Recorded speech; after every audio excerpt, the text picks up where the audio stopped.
ఏంటోదిలా మీ రూమ్లో ఇన్ని ఫోన్స్ ఉన్నాయి, అన్ని ఫోన్స్ కూడా అన్ని ఒక్కొక్క యాంగిల్లో పెట్టేశారు. ఎందుకు అసలు ఇన్ని ఫోన్స్ ఈ రూమ్లో? అవన్నీ సెకండ్ హ్యాండ్ ఫోన్లు అయినా వాటిలోని కెమెరా ఎంత బాగా పనిచేస్తాయో తెలుసా? మా చెల్లి పెట్టింది.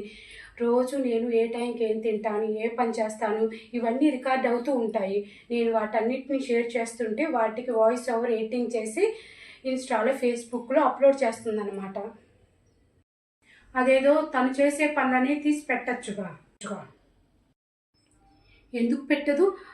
దాన్ని కూడా అప్లోడ్ చేస్తూ ఉంటుంది. అంటే దానికి దగ్గరగా ఒక 10 ఛానల్స్ ఉంటాయి. అందుకని చెప్పేసి కొంచెం రిక్వెస్ట్ చేసింది నన్ను. ఫస్ట్ ఛానల్లో ఏమో నా గురించే ఉంటాయి, నేను ఏ టైంకి ఏం చేస్తాను ఏంటి అని. సెకండ్ ఛానల్లో తన గురించే ఉంటాయన్నమాట. అలాగా A to Z మాకు సంబంధించినవి అప్లోడ్ చేస్తూ ఉంటుంది.